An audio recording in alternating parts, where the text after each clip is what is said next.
വീൽസിലേക്ക് എൻ്റെ എല്ലാ പ്രിയ സുഹൃത്തുക്കൾക്കും ഒരിക്കൽ കൂടി സ്വാഗതം. ഇന്ന് ഞാനിവിടെ പങ്കുവയ്ക്കുവാൻ ആഗ്രഹിക്കുന്നത് ഒരു മാനുവൽ ഗിയർ വാഹനം ഓടിക്കുമ്പോൾ കാറോ ബൈക്കോ എന്തുമാകട്ടെ അതിൻ്റെ ഗിയർ ഏതൊക്കെ സ്പീഡിൽ ഷിഫ്റ്റ് ചെയ്യണം അല്ലെങ്കിൽ ചേഞ്ച് ചെയ്യണം എന്നതിനെക്കുറിച്ചിട്ടാണ്.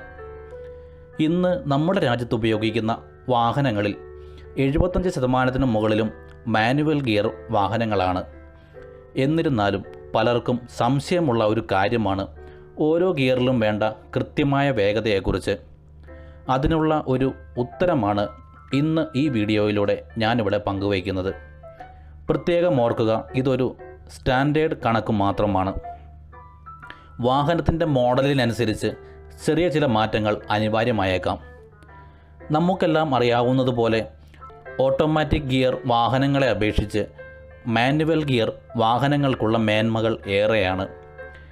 ഉയർന്ന ഇന്ധനക്ഷമത, കുറഞ്ഞ പരിപാലന ചിലവ്, വിലയിലുള്ള കുറവ്, ഉയർന്ന പെർഫോമൻസ്, ബെറ്റർ കൺട്രോൾ എന്നിവ അവയിൽ ചിലത് മാത്രമാണ്. എന്നിരുന്നാലും കൃത്യമായ വേഗതയിൽ ഗിയർ മാറ്റം നടത്തിയില്ല എങ്കിൽ അത് വാഹനത്തിൻ്റെ ഇന്ധനക്ഷമതയെയും എൻജിനിനെയും ബാധിക്കും. അതുകൊണ്ട് തന്നെ സ്പീഡ് ഗിയർ സീക്വൻസ് കൃത്യമായി മനസ്സിലാക്കിയിരിക്കണം.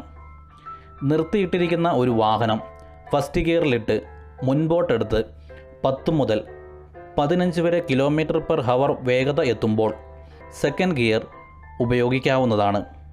അതുപോലെ സെക്കൻഡ് ഗിയറിലുള്ള വാഹനം 25 മുതൽ 30 km/h വേഗത എത്തുമ്പോൾ തേർഡ് ഗിയർ ഉപയോഗിക്കണം. പിന്നെ തേർഡ് ഗിയറിലുള്ള വാഹനം 45 മുതൽ 50 വരെ km/h വേഗത എത്തുമ്പോൾ നാലാമത്തെ ഗിയർ ഉപയോഗിക്കണം. പിന്നെ വാഹനം 60 km/h വേഗത എത്തുമ്പോൾ അഞ്ചാമത്തെ ഗിയർ ഉപയോഗിക്കാവുന്നതാണ്. അതുപോലെ ഗിയർ ഡൗൺ ചെയ്യുമ്പോഴും ചില കാര്യങ്ങൾ ശ്രദ്ധിക്കണം. ഫിഫ്ത്ത് ഗിയറിൽ പോകുന്ന വാഹനത്തിൻ്റെ വേഗത 70 മുതൽ 65 km/h താഴേക്ക് വരുമ്പോൾ ഗിയർ ഫിഫ്ത്തിൽ നിന്ന് ഫോർത്തിലേക്ക് ഡൗൺ ചെയ്യണം. വാഹനത്തിൻ്റെ വേഗത 50 km/h കുറയുമ്പോൾ ഫോർത്ത് ഗിയറിൽ നിന്നും തേർഡ് ഗിയറിലേക്ക് ഡൗൺ ചെയ്യണം. പിന്നെ വേഗത 30 km/h കുറയുമ്പോൾ തേർഡിൽ നിന്നും സെക്കൻഡിലേക്ക് ഡൗൺ ചെയ്യണം. വാഹനം സ്ലോ ചെയ്യുവാനോ നിർത്തുവാനോ സെക്കൻഡ് ഗിയറിൽ നിന്ന് ഫസ്റ്റ് ഗിയറിലേക്ക് മാറ്റേണ്ട ആവശ്യമില്ല. എന്നാൽ വീണ്ടും മുൻപോട്ടെടുക്കുവാൻ ഫസ്റ്റ് ഗിയർ ഉപയോഗിക്കണം. പ്രത്യേകം ഓർമ്മിക്കുക, വാഹനത്തിൻ്റെ മോഡലിനനുസരിച്ച് ഈ പറഞ്ഞ വേഗതയിൽ മാറ്റങ്ങൾ വന്നേക്കാം.